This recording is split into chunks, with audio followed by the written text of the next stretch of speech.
Awesome July and August.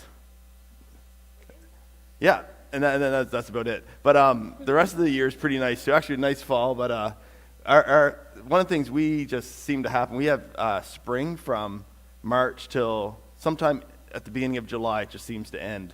And anyways, that's Cape Breton. So we're here tonight, and just to discuss a few things. I'll tell you what we're going to do tonight. I'm going to just share two types of things. One is some of the things that some of the youth and young adults who have come through our church in the last decade say that they have struggled with when it comes to faith. And then some things that some groups have done to help connect young people to different churches. And then we're going to have a time for some question and answer and end with some prayer at the end. So that's the whole thing tonight. And hopefully won't have you too long.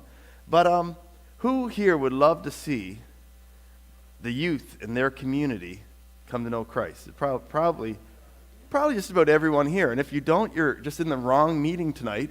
And I don't know where you think you are, but anyways, that's what we're going to be talking about tonight. And this is the conclusion I've come to when it comes to that. It's like I believe that every community is praying that God would do something, first of all, just not just with young people, just with everyone in their community, of course. And so I've often wondered, what would it look like if that happened?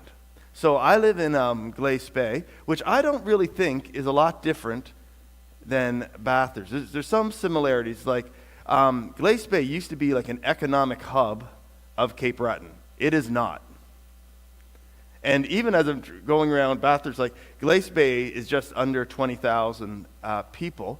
And like Bathurst has 3 to 4 times as much business as Glace Bay does.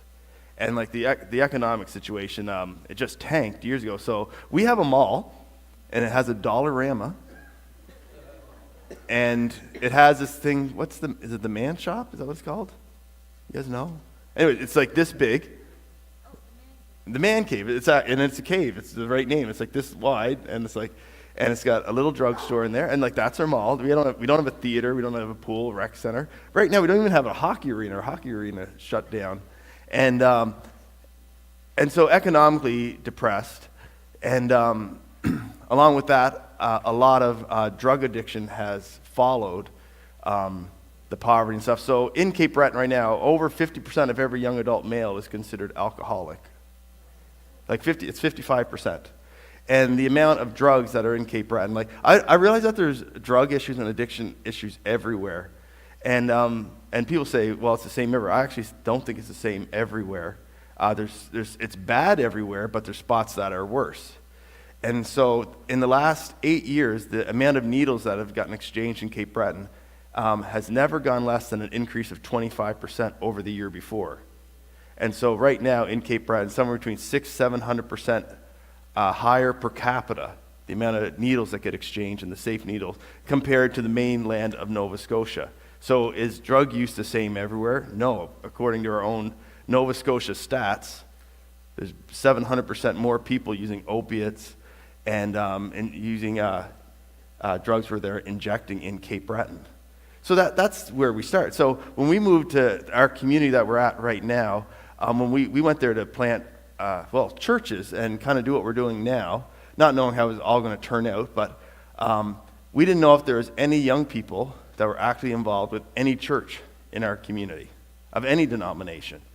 And so that can seem like this, wow, that's like overwhelming. Like, where can you start when that's the case? And I think a lot, when we think about youth ministry or the things that we have, we think, we're going to do this once we have some young people to do this with. And so we took the opposite approach, and we started youth programs when we had no young people. And we built a youth center when we had no youth, which is complete opposite of how most things operate. And so it's backwards. That's kind of our story. We've done everything backwards. Except the only thing I can say is right now I got a couple young people who are in front of me, and some of them are kids who started coming to our youth center up to 10 years ago who are now our ministry school students. And so we may have done it backwards, but I'm happy we did everything backwards, and I'm happy that there's some people sitting in the front row. Amen? Yeah. Right. So So here's the challenge. I'm going to say a few things, but this is the beginning point. Across our churches in Canada, especially depending what denomination from, I'm going to say a couple stats from different denominations and stuff today. But this is kind of a general one. About 85% of all people who come to faith do so as children or young people. 85%. Now, in this room, you can come up with some people who that's not when you get saved later in life. But the majority of people who come to faith do so as young people. And so when you live in a community and you look around at the average age in all the churches, and you think, okay, most people who come to faith do so as young people, you come to a point in our churches, we look around and think, we've missed something in this generation. And so one of my favorite scriptures, and sorry if you're here this morning, I shared this scripture, and I'm going to put it up here so you can read it.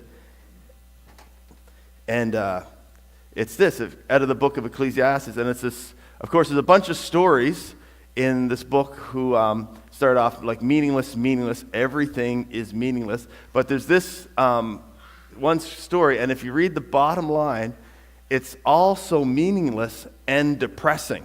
This story is different than all the other ones that are out of this book of the Bible because they're just meaningless, everything's meaningless. This one, to top it all off, meaningless and depressing. And of course, it's the story of a man who saves up all this stuff, all this wealth, and he realizes he has no one to give it to.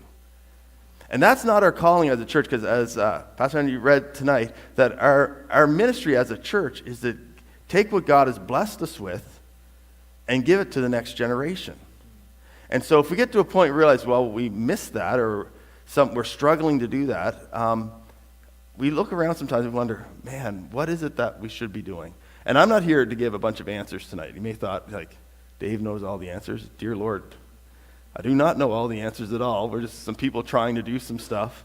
And so we can share some of the stuff that we've learned along the way. But this is just for some general information, Risto. This is really good stuff right here. And so these guys were just sitting at a class with me at Kingswood the other day, so they heard me talk about this. This is a fancy graph that I did not make. I stole it and brought it here and just for putting it on the wall. And some of the guys who put the Hemorrhaging Faith study put this together. But I'm going to explain what this is. This represents all of the youth and young adults in our churches from about the year 2000 to 2011. Okay? As of today, 23%, this is across Canada, every denomination put together, 23% of them would say that they today are engaged in their faith. So a little bit out of 1 out of 4. Now these are the people who grew up in the church. 1 out of 4 remain as active adults in the church. And then the next group, we just called them, I didn't make the name up again, I stole this from someone, called fence sitters.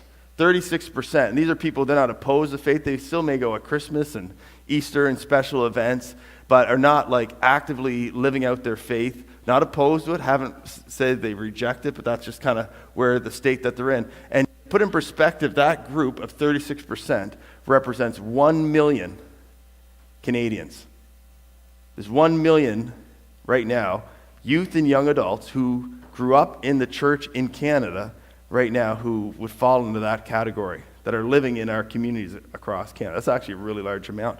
And then we have this group called the Wanderers who are kind of moved past that, where faith never crosses their mind. It's not that they're opposed, have rejected or anything else.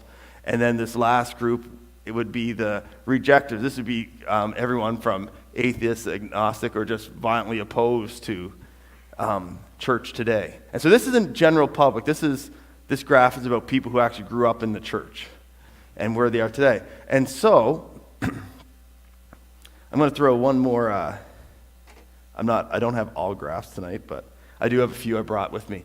This is something to show some differences between denominations when it comes to that 23%. And this may sound like, this first all could depress some people, but I think this graph is actually incredibly encouraging. So, for example, on the Catholic Church in Quebec, it's 6%. You know, the other day I said this was 4%. I made a mistake. It's 6%. 6% of all the youth and young adults in the last couple decades who have come to the Catholic Church in Quebec, only 6 out of 100 today will say that they're actively engaged in their faith in any way. In the Catholic Church across Canada, it's about 17%. Mainline denominations, so that could be the United Church, Anglican, for example, 16%. And then in the Evangelical Church, it's 46% of all our kids and youth have remained actively. And in that, we'll have some churches who are doing extremely well, and then some that are lower. So I know a lot of people saw this and were just completely depressed over like these numbers. But there's something that this shows. There's some things that some churches are doing that are working. And so the last couple of years, like when the Hemorrhaging Faith study, that was the study that I took some of this stuff from, was done, a lot of people were very upset about the results. But there's also some things that amongst this group, 46%, that most of those young people say were things that helped them in their faith. And that's part of what I'm going to be sharing tonight. What is it that young people said really helped them grow and stay connected to their church and to their faith? And so we're going to do some of those tonight. Before I get into the first one, let's do a couple more. Maybe I will. Yes, I will. This is quite a discrepancy. 60 to 90% of the kids and youth that are in our church leave by the age of 18. Again, that really depends on your denomination. That's what, 60 to 90%, like across the board. So the biggest drop in Canada, by the way, when young people stop going to church, is across the board. It's about between 12 and 13 is actually the biggest drop off. It's not, and then there's another drop like at about 18, and then from out of college age into the workforce. But most of it, times when there's, it seems we lose a lot of people at once, it's around transition times. So going from your children's ministry into youth ministry, or junior high to senior high, and then senior high into, it depends really on the church, could be a young adult group, or it could be just into the adult body, whatever it happens to be. But this is one that I've often, this one I thought is really important. This is one of the things that came out of that study. And it's this. It says 3 out of 5 young adults who stop attending their church will also drop their affiliation with any Christian traditions. This means if we have some young people and they just, we don't see them for a while, or they're not attending for a while, that it seems, according to the study that was done, that attendance and faith actually are connected to one another. And what's not on this thing back here is a time frame, and it's 1 year, is that within a year, 60% of all the young adults who, if they stop attending our church, within 1 year, 60% of them won't even identify as Christian, which to me is staggering. And so does attendance and being part of a community of faith matter? Well, it absolutely does. And so that's just one that I want to do. And I'll do one more of these before I get into this. And you don't really need to understand this graph that much, but all it's saying is there's this, if you look at the orange along the bottom, this is people who attend church like at least more than once a week. There's been this thought, well, of course we lose some young people, but once they have kids, they get married. Of course, at the age of 30 or 31 or 32, that they're all rushed back in the church with their kids and stuff. When this study was done, if you look down, there's a little bump at 26, and then there's no mass return to the church once, people have kids and everything else. So there's that myth that, they'll all come back. No, it's not true. They have not returned in mass, and it's not reality.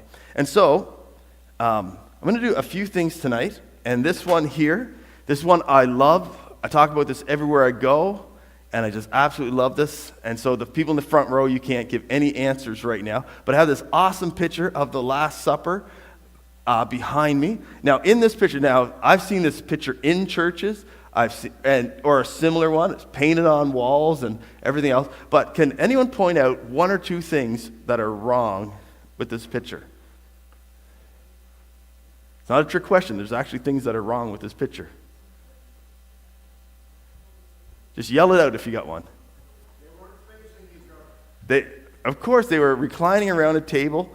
Maybe they're posing for this picture now. I don't know, but just they had to paint. It took a month to paint the picture, but everyone just stay there, don't move. And but yeah, that's not how they were sitting.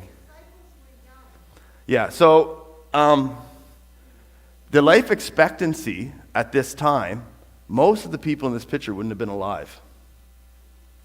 So Jesus, of course, is in his 30s, and most Bible scholars believe that the disciples were, when Jesus said, "Come follow me," were between the ages of 14, with the oldest possibly being 21.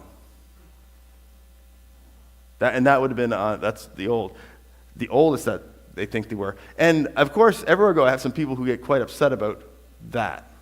And but we have a couple pastors here. How old do most Bible scholars believe that Mary was when she gave birth to Jesus? Anyone want to throw that out there? 14, 15? Okay, so did God make a mistake about that one? Okay. So every time someone gets upset about how old I say the disciples are, I'm like, now, I'll throw a couple things out. I realized life was different. I realized that. And so, of course, life was different. There's a couple other things wrong with the picture, by the way. There's no Jewish people in the picture, which is always a problem. If this is the Last Supper, like if you look what's on the table, like this is why you don't send, we just said it was probably younger people, this is why you don't always send a group of young guys to get a dinner ready, because if you look what's at the Last Supper, like someone had, like there's just hardly any food there. It looks like they're watching, they're set up for the, that could be a TV facing the other way, set up to watch the football game. I realize it's probably something else. Yeah. So this group of people, first of all, is obviously much younger than the people in this picture. This isn't reality of what the Last Supper looked like. But not to put down the person who painted this, because really what happened when some of these ancient pictures that we use today of the Last Supper happened is, someone went to church or read in the Bible and had this picture in their mind of what the Last Supper looked like, so they just painted it to the best of their ability. But the age of the disciples is not something we speak about very often. And so life is different. So at the age of 19 in Jewish culture, you would at that point be the master of your craft.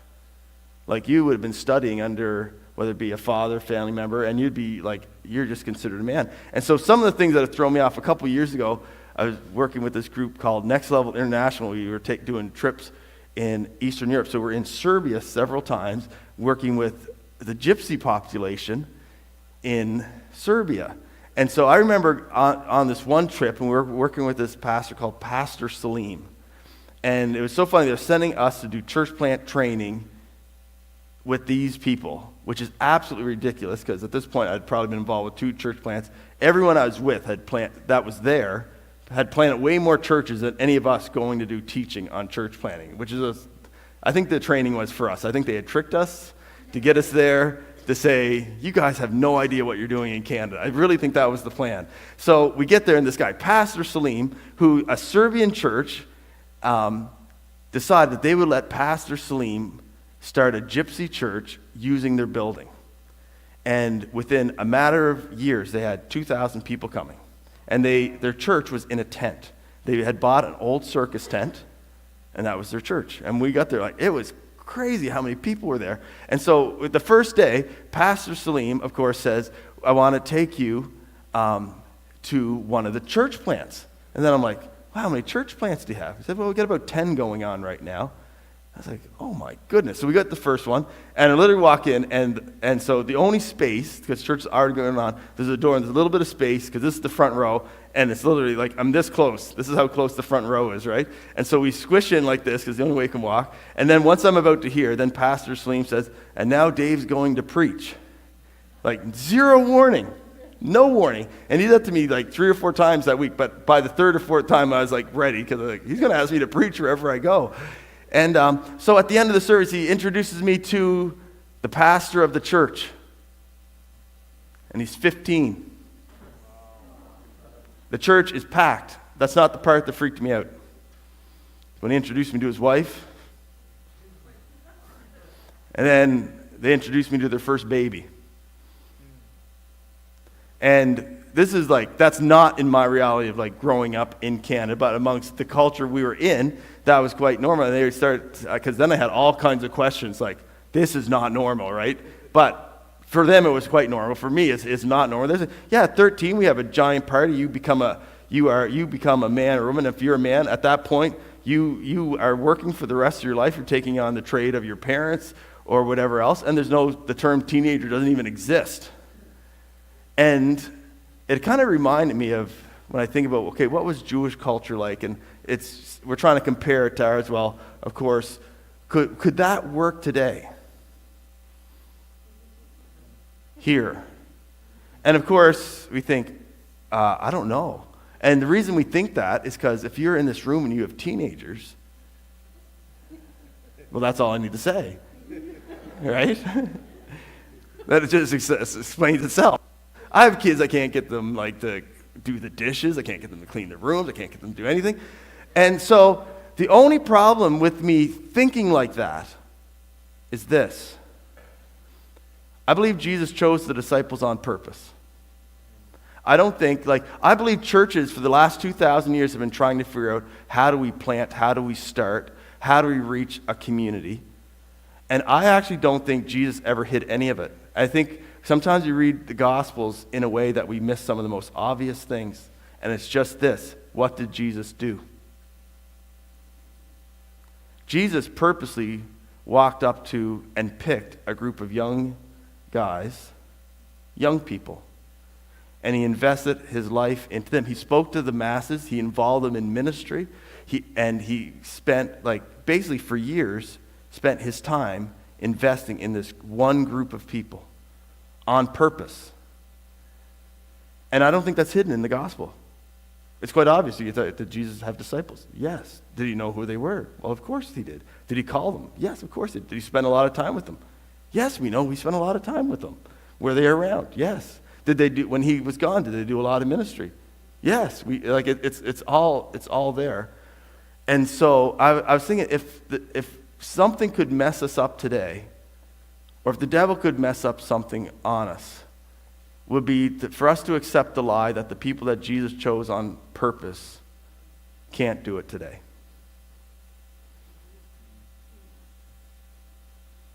That what Jesus did just can't work. And I think that's one of the things we've fallen for, is that we believe the lie that what Jesus did can't work. Or it's a terrible idea. It's like, you can try this. There's a couple churches represented here. Try this. Especially if this would work great if your senior pastor wasn't here. Say, you know what, I prayed about this, and this is what I've come up with. I'm just going to go spend some time in prayer, and I'm going to pray that God sends me to the right group of people. I'm going to go tell them just to come follow me. I'm going to invest in them the best I can, and then we're just going to leave the church in their hands and hope it all works out. Who's bored or a pastor think that's a wonderful idea, that's what we should do? Nobody thinks it's a good idea. The only problem with it, us thinking it's a terrible idea, it's our own history. It's our own history. And it's actually what Jesus did.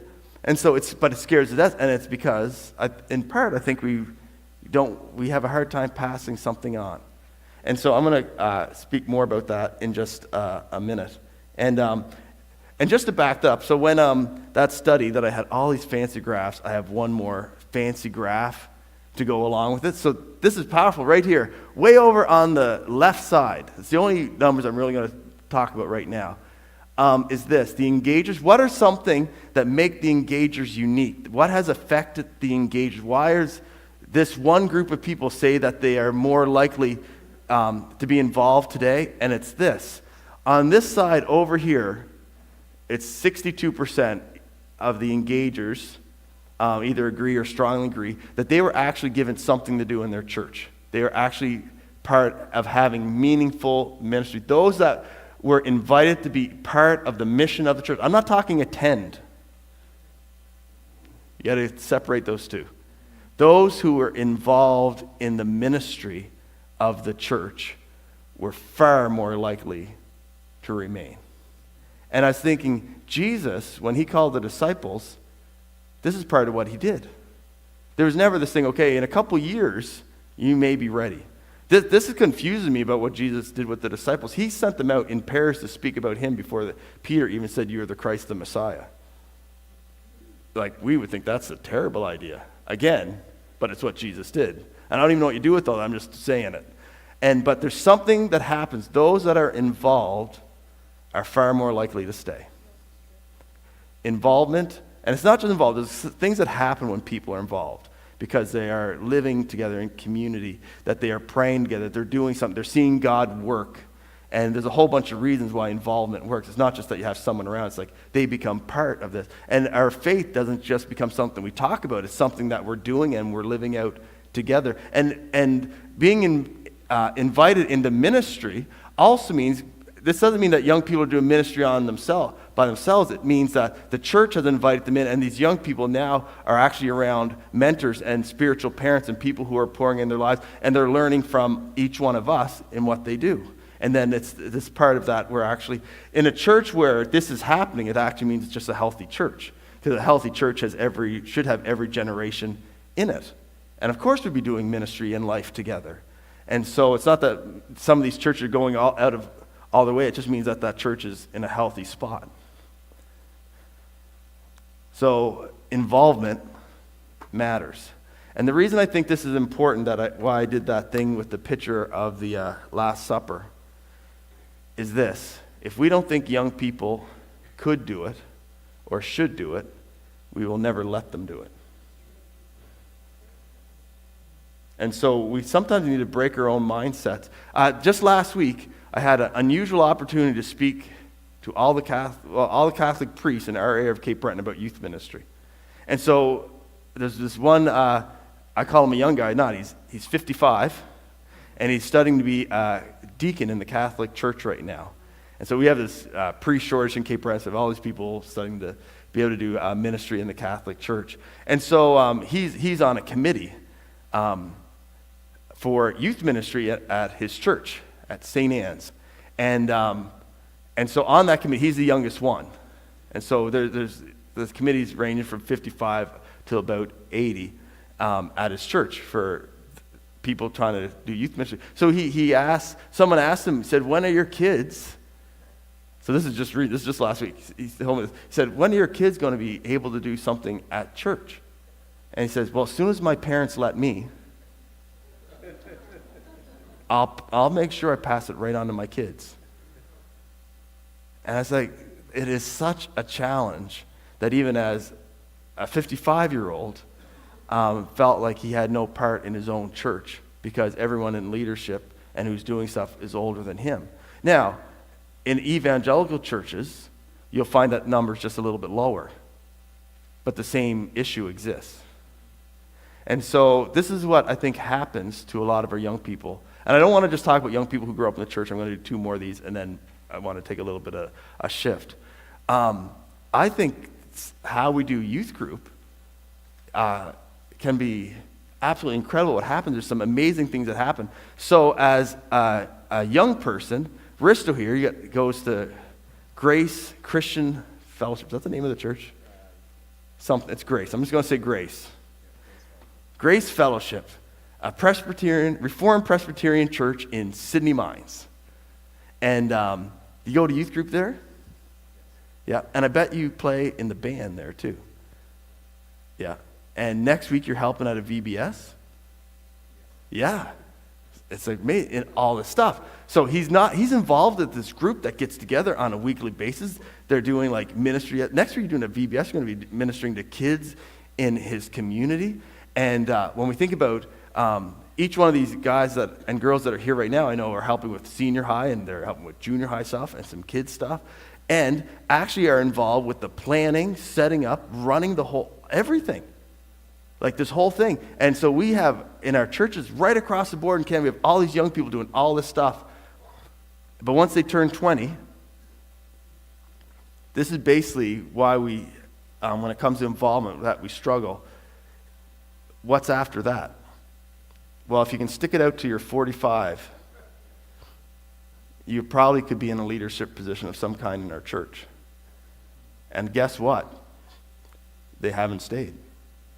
And it's because we've ruined them in a good way, because their whole Christian walk has not just been about tending, it's been about leading. Our young people, we have developed leaders throughout youth ministry across Canada and then have given them nothing to lead. And they'll go look for anything else because that doesn't exist where they are. And it's a struggle we have. Like, what do we do with all these people who've got a lot of energy and have a lot of problems too? And so we have this thing. So the story I told about the Catholic Church, we still have the same thing. It's just maybe a little bit later in life, or earlier. I'll do this one here. And just finding God moments. And I'm going to do this, show the stat slide first this time. Right here, the engagers. This is like 99% of the engagers agree or strongly agree that they've had a personal encounter with God of some kind. So they could look back in their lives and say, I'm going to have a hard time being that rejecter or that wanderer because I know that I had an experience with God of some kind. And so here's some crazy things. Over the past couple years, after this study came out, did kind of like, I wouldn't say it's an official study, but across Canada, it's between 95, every time I'm at a different Bible school teaching, we do this thing and we talk about how many people who are studying for full-time ministry went to kids camp, teen camp, or could be an MYC or something like that. It's between 95 to 100% of everybody studying for full-time ministry has had some kind of camp experience. Not like some, we're talking almost all. It's like absolutely incredible. And so I'm going to get a couple people to help me tonight. So, Tatiana, come on up here. Tatiana is one of our kids from Cape Breton. Tatiana is like actually one of the first youth that started coming to our youth center like a long time ago. She wasn't really much shorter then either though, but sorry, Ty. Anyways, can you say like what your church or Christian life looked like, or church life looked like before you went to camp a couple years ago, and then after? Like, what happened through going to camp?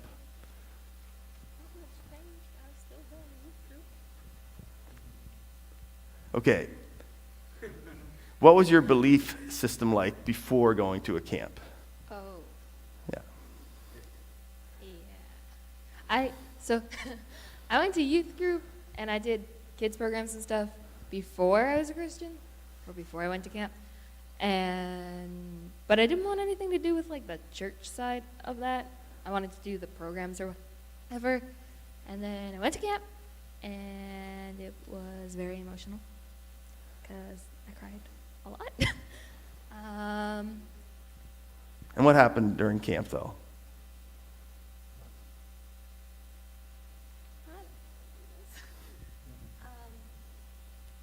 Well, during camp, I was saved, and then after camp, I became more involved at the church. So from like 5 days a week to like 6 days a week to 7 days a week, and never being home. Then, I don't know, I started working at the church, and now I'm in discipleship school. We're not allowed to say school. It's not school. Yeah. Program. So how much going to camp, would you say changed your life? Oh, a lot. A lot. Awesome. I remember Ty, when she was younger, coming to church, and it'd be like, I want you to know I'm happy to hear, but I just want you to know I don't believe in that God stuff. Just to let me know every once in a while, just to make me feel good about what we're doing and stuff. And to see something like that happen, it's just amazing. And so Ty actually went to Camp Evangeline, to teen camp a couple years ago, and got saved while she was at camp. And you know what? Crazy thing is, she and many other young people probably heard me and a whole bunch of other people say the same stuff. But she goes to camp, and God just does it all there in 1 week. And it's just like, you work so hard and then just does it all anyways, and they send them away and someone else does it, and it's like, oh my goodness, all that work we did, and anyways. But for some reason, okay, so out of all the kids and youth who are involved in churches today, you'd find out that the majority, over 50%, actually went to a Bible camp of some kind. But can point to this to say, I know that I had an experience with God. So it's not, I don't think it's actually just about camp, like that has to be a camp, but it's making sure that our young people are having an experience with God somewhere. And it's not that we can force someone to have an experience with God. You can't manufacture that. But I think what we can do is lead people to where they are experiencing God. So I encourage every church to do this. Every group is a little bit different. Every church is a little bit different. And you know what? Different churches seem to attract different circles of people. And so this is what I encourage everyone to do. And this is something, it's a really good exercise to do personally, but I think as a youth group, as a church, you can do. And it's simply this. This may sound so simple, is to get a piece of paper and just start writing down when you had a God moment. Like, and just think back the last year or two of your life. Like, when did that happen? So for me, for some reason, like, this is one reason I love Cape Breton. I love being in the mountains. I love being, like, in the woods by myself. And so it's in those quiet moments that, like, it's just those are my moments. And I just love it. So I'd say in nature is one of mine. You can think of some. And then I don't know what it is. Whenever I go, like, honestly, if I needed to get a whole sermon, plan out a month or two what's going to happen, for some reason for me, it's when I'm driving in my car and I'm just listening. And on a long trip, if I've got to drive 5 or 6 hours, I'm just set, because it's like everything else is shut off and I can just listen. And so it's in my car. Now that's maybe not be everyone's best God moments, right? So me, it's in my car or in the woods. Okay. And so if you sit down with a group of young people, you're going to ask, okay, what has helped you grow? So this group here, I'm going to get 1 or 2 more people to do something in a moment. I know what some of them are. So for Ty, it was teen camp. When we did this with our youth group, like, a lot of them mentioned going to youth convention in Moncton or wherever it happens to be. It's in Moncton this year. And so those types of moments. And then people mentioned, it was when we prayed and we knew someone was healed. And we got this whole list. So may have this whole list. And so this is what I've come up with, though, is if you sit down and talk to your kids or some young people you're working with, ask, what are these God moments for you? You're going to find out how it is that they're connecting with God. And so this is the challenge. Sometimes you can look at the list. I can look at my list and realize that it never, for example, includes Sundays. Okay? Or for some of our young people, they didn't even mention youth group ever, which that was a whole, for me as the pastor, that's pretty, they didn't mention one thing I did. I was like, great. Anyways, but it's amazing that we can sit around and plan out all our strategies and all the things we're going to work on, where we're going to put all of our time, and not one of them includes any way that our young people are connecting with God. So, I don't think it has to be hidden. I think it's actually as easy as sitting a bunch of people down and say, you're basically asking them to tell you their testimony in a sense. When is God connected with you? And you're going to find out some young people connect incredibly in worship services. Some, it's going to be through serving. It's huge. So, Josh and Josh, both of them. We have 2 Joshes. Come up here. Not going to take a long time with this. Both of these guys carry a common story, though. And so, this is Josh from Hamilton. So, say something about something that has had a big effect on your life, though. All right, so I'm Josh. I'm from Hamilton, like you said. Something that's had a big effect on my life and one of my God's moments was definitely the missions trip with Servant's Heart, like you guys are going on. That's where I met Dave, and that's why I'm here today. It was just through the people there, the kids, the families, the appreciation, and just really seeing God there. it was just life changing for me, and that's where I had mine. Awesome. And the other Josh.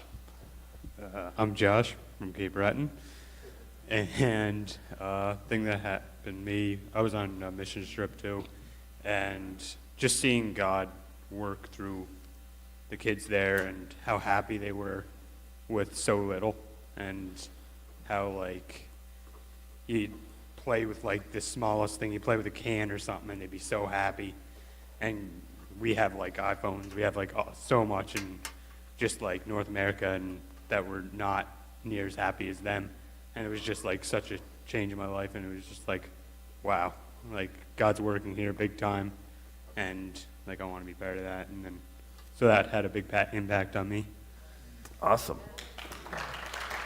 So serving, mission, and again, I don't know if it has to be an overseas mission trip. It's just finding ways that they're involved serving.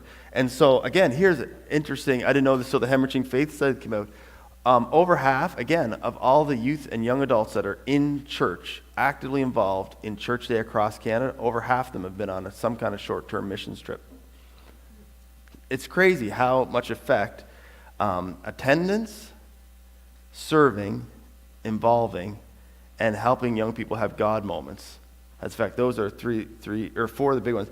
One, I'm not going to have time to do all these, but one is just the role of parents in people's lives.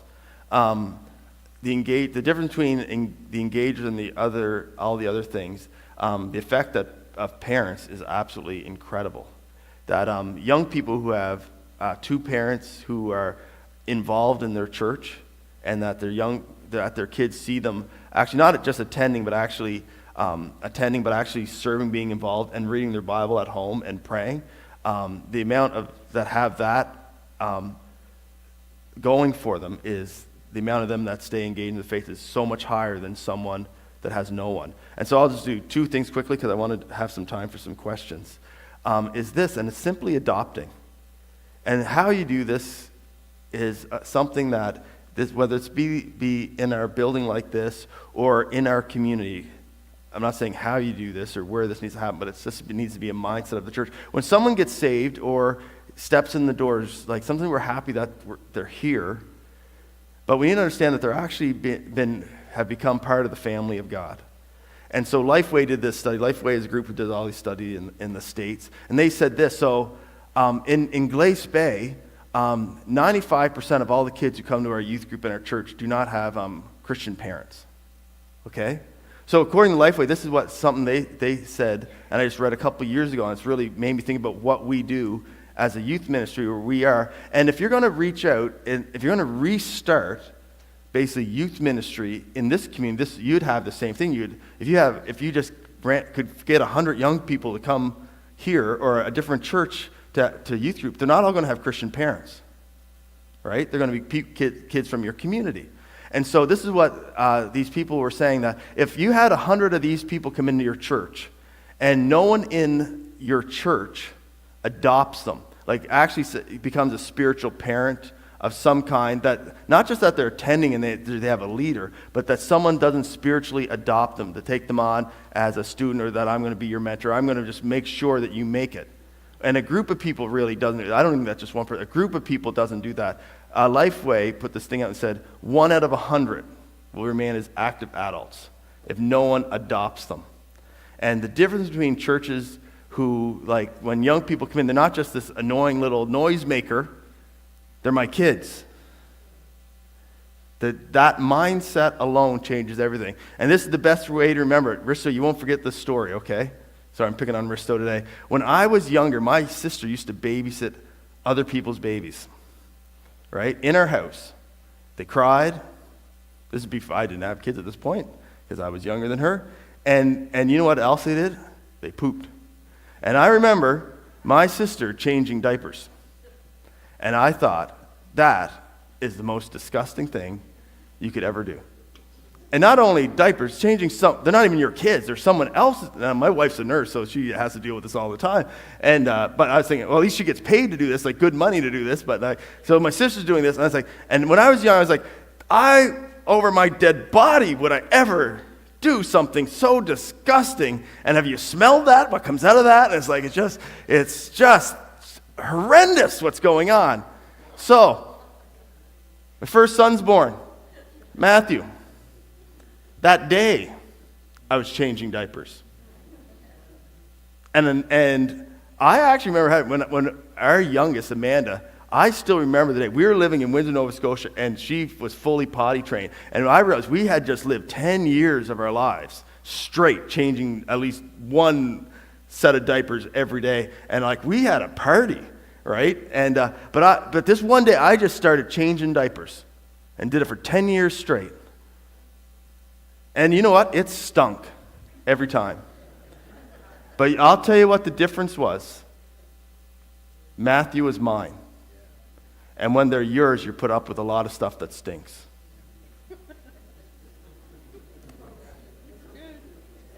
If they're not yours, there'll always be the nuisance. And there'll always be something wrong with them. And one of the attitudes that needs to change when we think young people come in, they don't know, like, the culture. They don't understand, like, what's normal.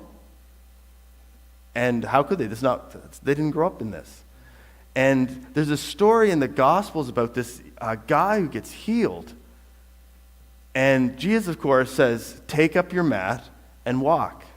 And so the guy picks up his mat and he starts booting her around everywhere. That's how we'd say it in Cape Breton, if that happened in Cape Breton. The guy was just booting her around with a mat. And so, but nowhere in Scripture is it recorded that the religious people, did anyone notice that the guy who couldn't walk is running around? The only thing that's recorded is there's people upset that someone's carrying a mat. Completely missing the miracle that the guy was running around. All they could see was a mat. And sometimes people will come in, and sometimes you just need to be happy that they're hearing the gospel, and all we're complaining about is the mats that they're carrying around. And we're just missing out on the miracle that's going on. It's just, dear Lord, don't ever do that. That's absolutely ridiculous. And so it changed the mindset. And then the last one, I spoke way too long, dear Lord.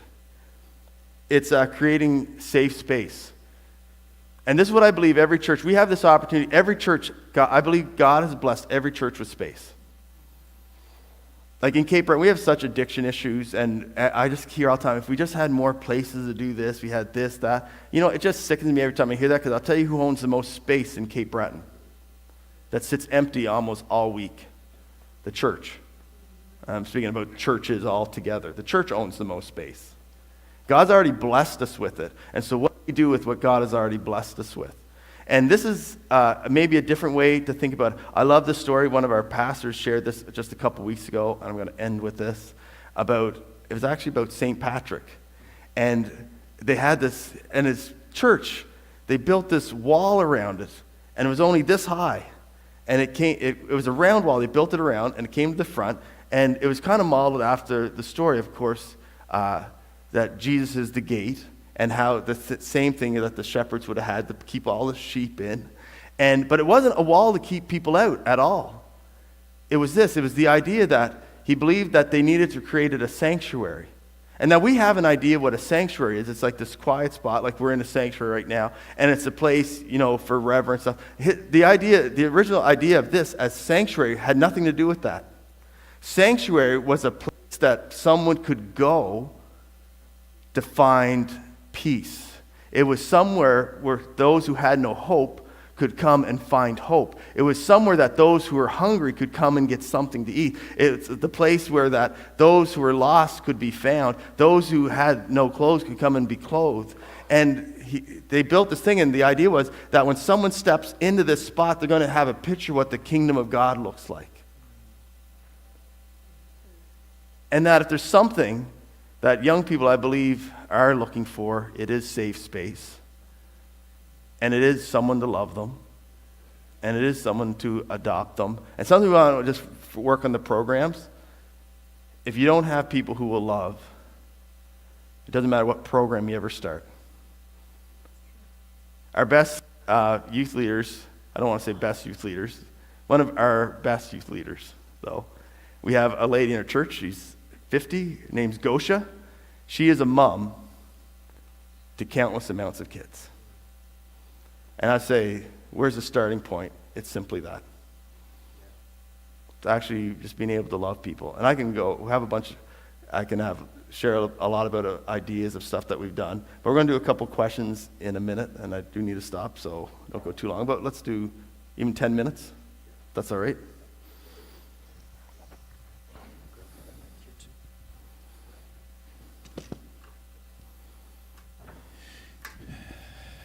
Can I have one of you guys be a runner on this side, and I'll be a runner on this side? Just take the mic to if somebody has a question. So if you've got any questions, Dave gave us 4 great keys. Like he said, there's lots more we could talk about, but 4 great keys tonight. Do you have questions about what he's done or things that have worked or haven't worked or whatever?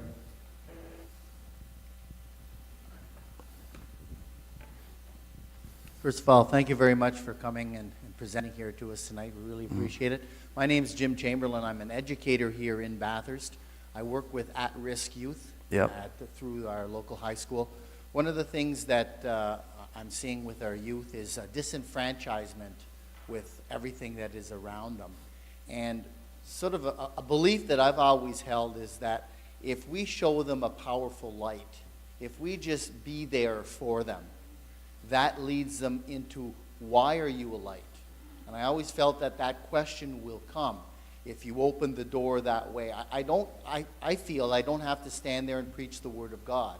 But if I stand there and tell them and make them have a safe place, which you say is important, and that I'm going to listen to them, I think that light itself will draw them towards you. And with that, I'm wondering why, or have you tried starting sports clubs? One thing that comes to mind, and I wanted to chat with this man before the end of this week, is why don't we create some sort of summer sports activity that is just simply, let's play sports in a safe environment, or an activity we can do that's relatively cheap. I think basketball would be the first one, where we can just simply step out and have a safe place for any kid that can come forward and play a sport with no questions asked. And there's the light that we bring forward. Have you brought forward any activities, sports? I think sports, because that's something that I'm big into, but... Well, yes. Yeah. Let me tell you what we do. I didn't even talk about what we do in Cape Breton. We actually run 2 youth centers.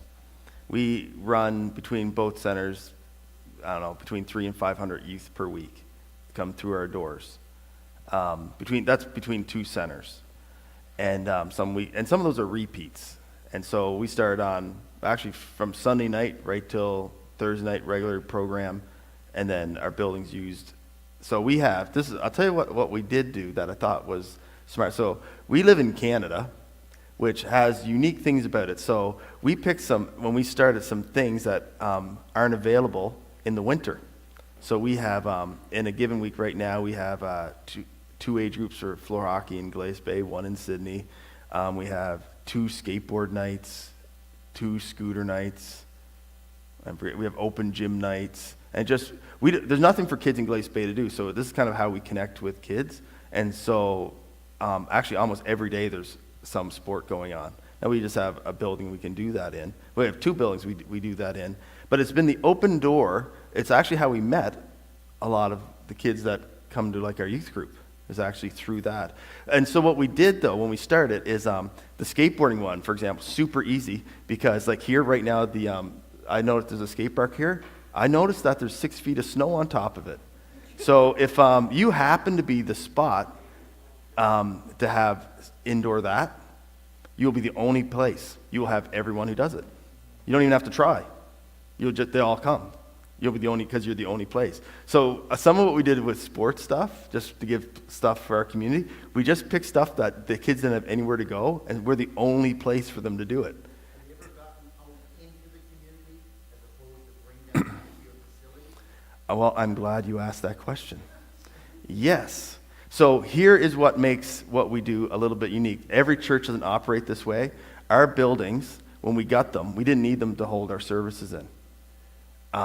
Our community is in our building every day. We have actually given our building away to our community. That's the best way to describe it.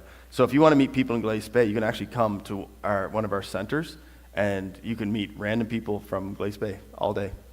And so when it comes to some of those sports, though, in the summers, we do go to the parks and then invite kids, okay, you can come back and do this at our place all year round. So we're actually very in the community. These kids here probably would know every, I don't want to say, they probably actually do know every scooter or skateboard and probably almost half the hockey players in Glace Bay just from being involved with sports programs.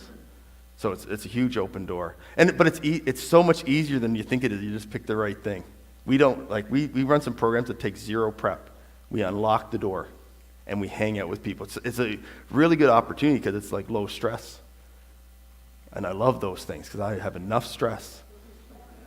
So, any other questions?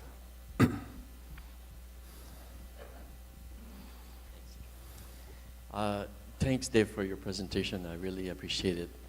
I would like to know what would you do if you would be in a situation like we have quite a few young people that grew in our church that left for school or working outside, and quite a few came back, in town, and now they're maybe 30-some years old, and most of them didn't come back to church. Mm-hmm. And I'm really praying, and seeking God, what can we do to reach them back, because we need them. Yeah. And so I don't know if you have anything to. I'm sure you have something to say about that. Yeah, I would appreciate it. First of all, I don't think there is one easy answer because the reasons someone may come back could be pretty varied, I guess. But, I mean, a lot of it is, are they involved with, do they feel they're involved or are they needed there? And I think having that conversation, I know a couple churches, as we did this hemorrhaging faith study across Canada, that one of the things that James Penner, the guy who actually did most of the work on the study, he really encouraged churches basically to do a round table, bringing these people together and really talking about, like, what do you feel the church, how could they be part of serving the church? Not like just saying, how could you come, we just want you attending again, but how could you serve this community? How could we work together? And it's basically inviting them into the conversation. And I think it's the same as all of us. If we feel we're part of something, we're more likely to go. It doesn't mean they're all going to come back. But if they can feel like, okay, I'm going to come back, but I'm also going to have ownership of it. But I do believe this, that I don't think that our young people, like, we have two of the young people are these young people from our church. I don't think they would question if they feel that there's a dedication on the leadership's part and the pastor's part to them. And so it's like, how can we as a leadership express this invitation for you to be part of this mission that we're on? And ask them what their mission is too. And so, that's a starting point. So I love what James Penner said about inviting them into the conversation. Like, don't just hope that happens. Actually invite them in and be intentional. Okay, is there a way that we can address some of these things? Like, some of those things, whether or not they may come out in conversation, but inviting people on mission. Like, if being involved, some of the things we mentioned are the most important things to this age group, how do you address that with them? So, I don't know if that answers your question, Luke. But I'm going to do a slight commercial before the next things I always forget to do.